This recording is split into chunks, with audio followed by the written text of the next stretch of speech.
Thank you so much for joining Mast Media Group. Today at the Meru University of Science and Technology, the VC together with his administration have launched this advanced care unit ambulance that will be serving each and everyone who needs emergency medical services.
Can we clap for Meru University?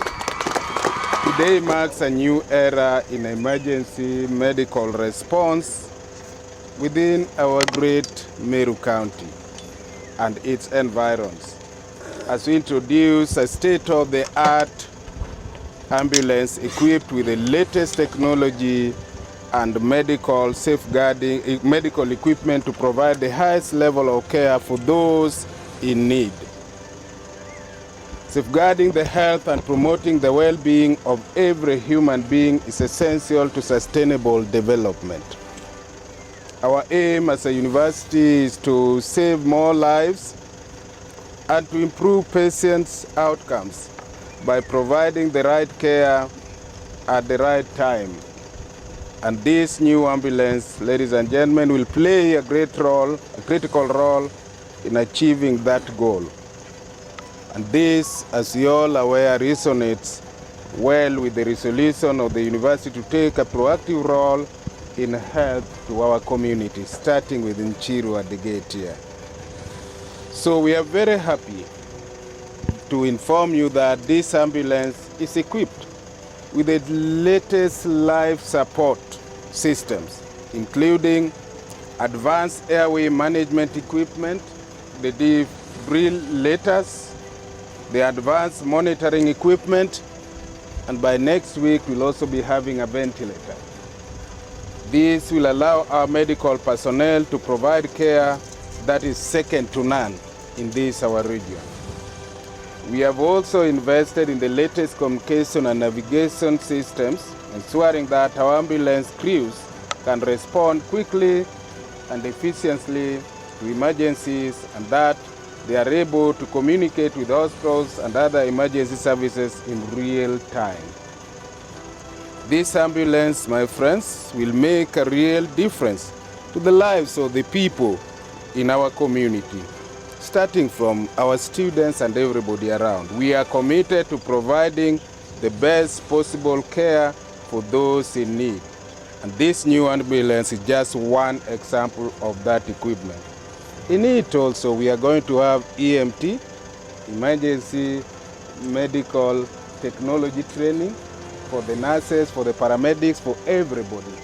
And so it is here. So it will not just be theoretical training, but we will also be doing it practically. And when called upon as practitioners, as paramedics, as everybody to come and learn, please do come. And on 4th of July 2022, we launched the Meru University Medical and Research Center, whose core mandate is to create better healthcare opportunities, as well as accentuate the government's commitment to improving the welfare of the country's health sector for better services to Kenyans. So today, my friends and ladies and gentlemen, let us celebrate this new addition to our university and region and the community, and let us remain committed to continuing to providing the highest level of care to those in need, no matter what. And just like the acting Deputy Vice Chancellor, Academic Dr. Walobuka said, what we need, especially for those practitioners, the nurses, the doctors, the clinicians, is, you have to be a patient-centered professional.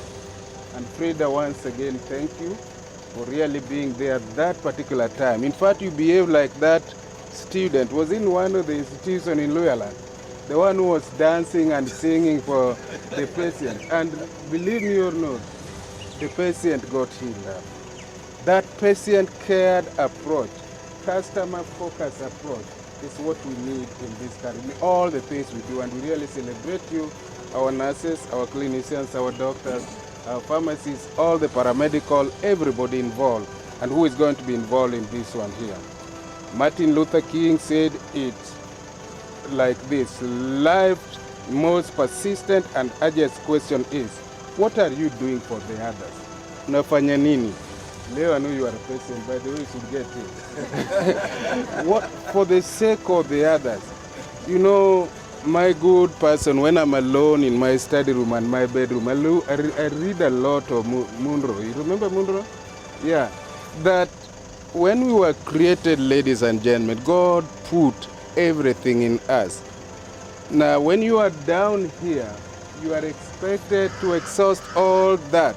And so that when you are going to heaven, hope you will go, you tell daddy, I'm empty. Kila kitu ambacho uliweka damu ndani yangu imeisha. Tuko pamoja? That is what it is. And so Martin Luther King did say, life's most persistent and urgent question is, what are you doing for others? And Meru University of Science and Technology, starting from our Jerusalem, which is Nchiru here, is basically doing, one of the things we are doing is actually to offer this. And we are appealing to the community and all our hospitals around that these facilities here, let's make use of it. Yes, binadamu that you just stay, it has to be used. So we really appeal to the community to come and use it. It is here. And Meru University of Science and Technology is creating better healthcare opportunities for the world, for the country, and for everybody. We are here to serve you. We are people-centered institution, ready to impact, transform, and change the community for the better. I wish you all the great health, peace, and joy. God bless you as you choose to partner with us together. Thank you very much. Asanteni sana.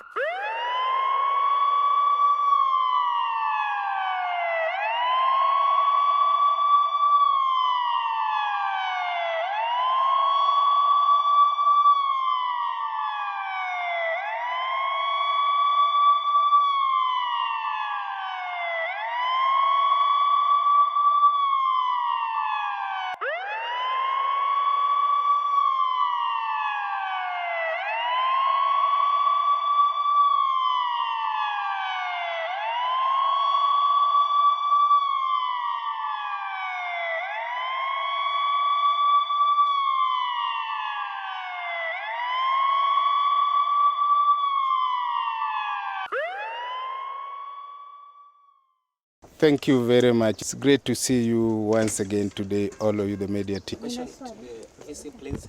As the university management, we know that communication is one of the greatest things that will make this unit be known by the majority of the people, even the surrounding communities. How is the management going to make sure that this information is done repetitively so that everybody knows about this? My name is Maxwell Ndaki from Master Media Group. Thank you very much. I think we are working very closely with the Meru Media, David, what is the name? Press Club. Yeah, the Press Club, MPC. And I'm very happy the whole MPC is here. So starting today is one of the things we want to do with our colleagues and everybody. And Sarah, my communication officer is here, Sarah Gatwiri, is basically to chronicle, if there is such a word, profile this every week in our website, in our social media, but very importantly, talking with all the administrators of the various medical centers in the county and all over. I'm happy about this, Mzee Mkuru. Thank you for coming. This is a very senior doctor. No, most of you may not know him. And he said he didn't want me to expose him. He's my friend, Dr. Gekuno. And we are going to work with all of them. Some own hospitals, the Meru level 5, you see it, they are heavily represented here. We work very closely and we'll make sure that this is actually advertised everywhere. We will have leaflets, we'll drop them all over. And again, today, the social media is very important. But very importantly, David team, I want you really to market this. It's good for this county, it's good for this country, it's good for everybody. Thank you. Yeah, maybe Dr. Gekuno. Thank you. My name is Dr. Biakuno. I'm the proprietor of Nyambene Clinical Services, and I'm also the regional chairman for the Kenya Association of Private Hospitals. Mine is to thank the university, especially the Vice Chancellor, for finding it very appropriate to have such a good ambulance within the region. Actually, for us in the private sector, most of us, because we are still growing, we don't have the capacity to buy the ambulances. The ambulances you see with most of the private hospitals are like the one which Dr. was saying here, basic one. When we have a patient who is in critical need of life support, and we would wish to transport him to a good hospital like Kenyatta Hospital, Nairobi Hospital, we don't usually have in ambulance for that one. Like you find that when we have a patient, it's only the only ambulance, or the only thing which is when we talk of ambulance is only having a stand for drip and a place to place the mtungwa oxygen, nothing else. But you can see this one the way it is. This is a mobile ICU. This is the kind of ambulance which you find anywhere in the world. When you go to movies, you see the ambulances in US, in UK, this is the kind of thing which you're having here. We really appreciate the Prof for what you have brought for us. We shall utilize it. I'm going to pass it over to my colleagues in the Mount Kenya region so that they can, when they have such a situation, in need, they can call and then we are going to. One of the programs that we do is actually health-related programs. We do clinical medicine, we do nursing, we do public health, we do so many things, from the certificate up to PhD. But very importantly, these students who are enrolled in these programs also have to go outside there and do their clinical practices. They have to learn how the things they learn in managing patients and all the rest are done practically. And so we work very closely with our level 5, Meru level 5 hospitals and many other hospitals that we have in Meru. And so you remember one of our very important agenda, universal health care. And I think why we have chosen to do this, like what we are having today, launching one of our state-of-the-art ambulance in this part of the country, probably compared to the ones that are in Nairobi Hospital, is basically to help the national government and to help the county government in health provision, in health management, in health support.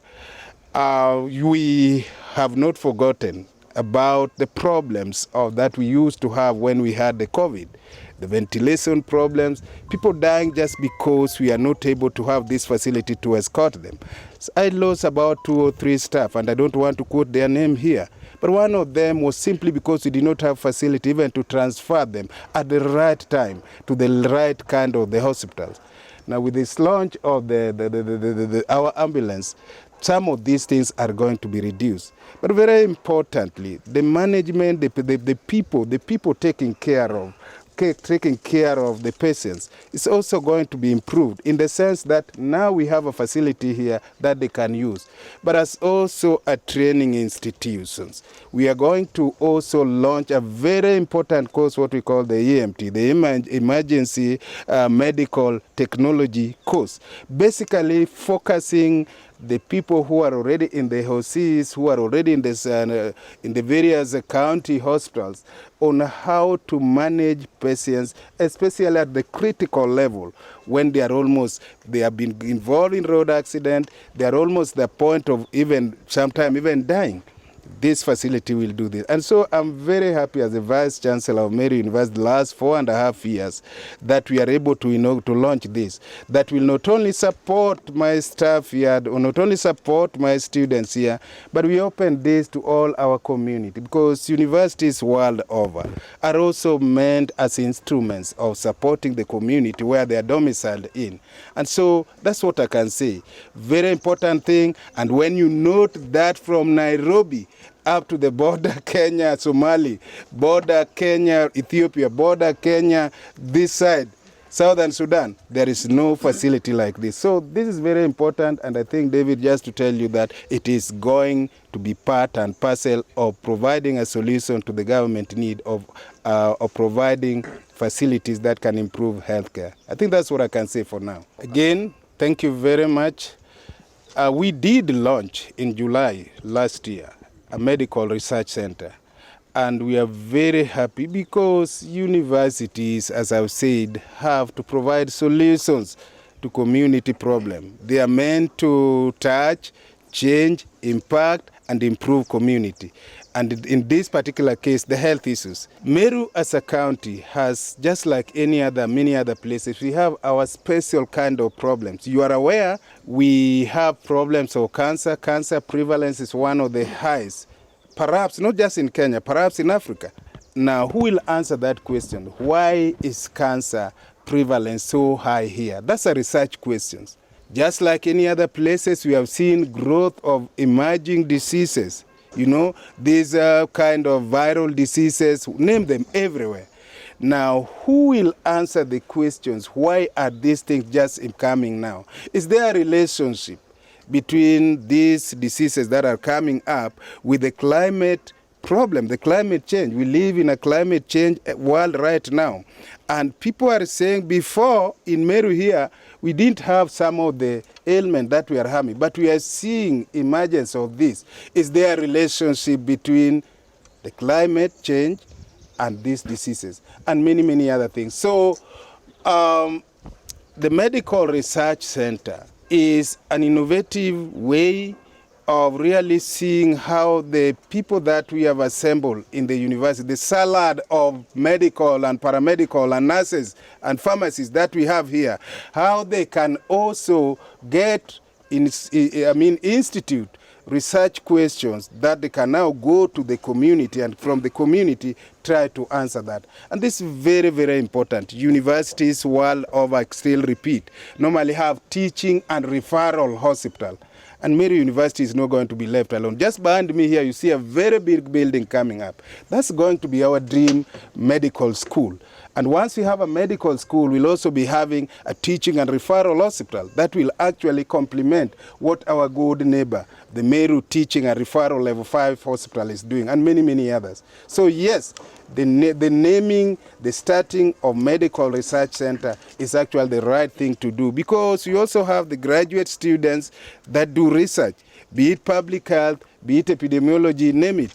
And it is those kind of people that can work from there. They are in the class as a professor, I teach them epidemiology, then they go to the hospital there, they get the data, and then they go to the community, they see it, and in the process we can mutually evolve solutions and give answers to some of these problems. So that's the reason why we have started the medical center. Charity begins at home. Do you read the Bible? So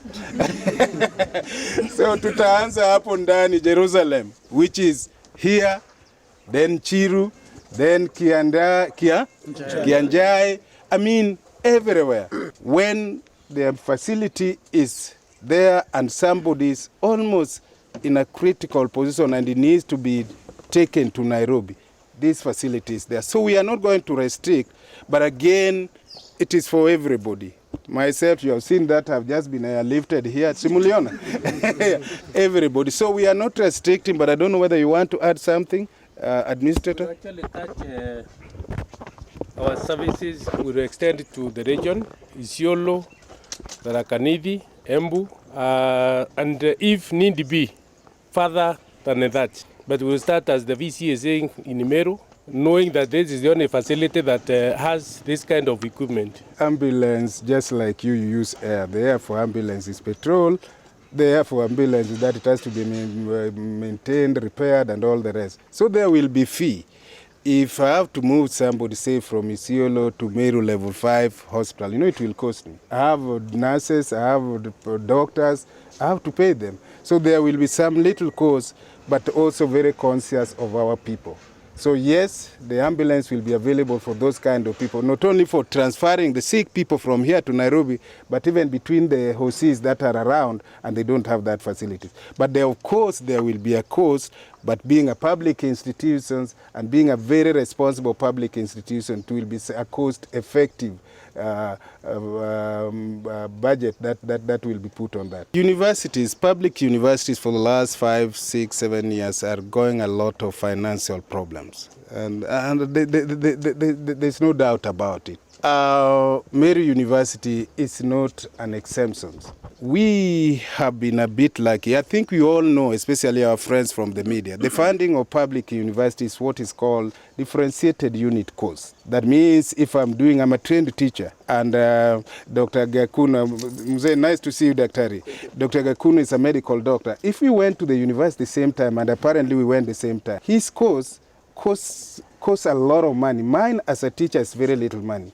And so the differentiated unit course does recognize that differentiation of the costing of various courses. Now, what has happened the last 5 from 2016, the government, my good government, all of them, is supporting, financing university through what we call differentiated unit course. And the differentiated unit course says that 20% should come from household. Wewe mzazi, kama mtoto yako Odhiambo anakuja chuo, kama course ni 100, inatakana wewe ulipe 20 shillings. Na serikali will pay how much? 80 shillings. And these 20 shillings, I want this to be very clear to our media community. This 20 shillings started when I was finishing my 3rd year. Do you know when I was finishing my 3rd year? Around 89. And it is 16,000 per year. 8,000, 8,000. Now, wasasi wamekuwa very faithful. They have been paying that.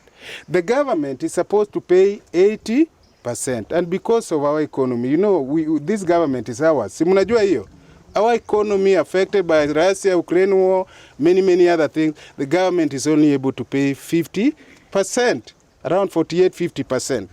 The question is, where do you get 30%? And for us in Meru University, we have tried. One of the ways we now want to raise also money, ndio hiyo mtembee uliuliza, is actually through this. That when I carry you, God forbid, when you are sick, pay me some little money. That's what will go in topping the 30% and many other things. We are also trying, in fact, that's a good question, and I appeal especially to our great county of Meru. We have a university here. Our website is open. Go to the website. We have programs from certificate, bachelor, diploma, masters, and PhDs. Self-sponsored programs. So other ways in which we plan and we continue to raise money besides what our good government give us, the 50% they give us, is actually through self-sponsored programs. And I really appeal to our friends in Meru County. Please, this university is so cool. It's like a university in the beginning where you can sit under these trees and dream. The environment is so good. Bring your students here, let's learn. We have a center in town where we also, if you don't want to be at the main campus, can go to town. And we are also opening our learning through the open distance and e-learning. So in May, we are going to admit students. Come. But we are also, if you check, this university has a large land. We have put around 50 acres right now in agricultural products. And the main thing is to produce potatoes, produce, watermelons, produce maize and all this, and produce hay for animals. This is also another source of financing, but very importantly, we are at learning institutions. We have formed medical research center. The idea is we want graduate students to come to learn in that medical research center and other centers, and they pay fees, but also they write proposals so that we can get research money that comes here. That populate the balance of the 30% that is there. Meru University is struggling like any other university, but we are lucky. We have been so good that I have these few lean management staff have made it sure that even up to now, we are able to pay salaries on time. We are able to pay our suppliers in time. I saw the supply officer here. If I'm wrong, you can ask her. We are able to pay all our statutory deductions. Lakini tuna struggle. And so I appeal to our politicians, especially politicians, if you get a CDA, please sponsor some students wakuje hapa, waende kwa our CBD campus. They also sponsor students here so that we can top up that balance of 30%. Actually, to answer to that, technically we have different kinds of ambulances. And in simple, I would say there's what we call basic life support ambulance. And now, like this one, we call it advanced life support ambulance. So the difference is about the equipping. Like the basic life support, you find that it has the stretchers we have maybe the BP machine in layman's language, and very simplified equipment. That one is supposed actually to move a patient who is not in critical care from one point to the other. So for an advanced life support ambulance, in summary, I can say it's like an ICU, a moving ICU. So like, and I'll give an example, like during the time of COVID-19, when we had many critical care patients requiring to be moved from one point to the other. And maybe those, in one way or the other, maybe any one of us was affected by COVID-19, either through a friend or a relative. You realize those people required machines to help them breathe or to breathe for them. So those are the kind of machines we have in this kind of ambulance. So if it is someone who is coming from one ICU to move to another one, our ambulance can take care of that. And that's why we are saying in this region, actually, we don't have any other kind of ambulance. And if you require one, most of the time you are referred to Nairobi. You have to wait for one from Nairobi to come to this side. And that takes time. And in emergency care, actually, sensitivity in time is very important. It determines actually about life and death. Asante Frida, sorry, asante Frida. Namba itakuwa. Na nimezungumuza na administrator. We are actually, that's one of the things they are going to do in the next 1 or 2 weeks. Tutakuwa na number, and it will even be written here so that whenever you see the vehicle, you can always wherever. Lakini tutakuwa na number. Meanwhile, it's already there, by the way. Si unaona iko hapa? Ndio hiyo. Frida, umeona? Ama ulikuwa unataka kusikia tu kama najua Kiswahili. And it is free. Sawa. Toll free. Kwa mara ya kwanza na kusikia unaongea Kiswahili kwangu ni Now, more information is going to be given to you as time goes by. Thank you so much. My name is Maxwell Mudaki from Mast Media Group.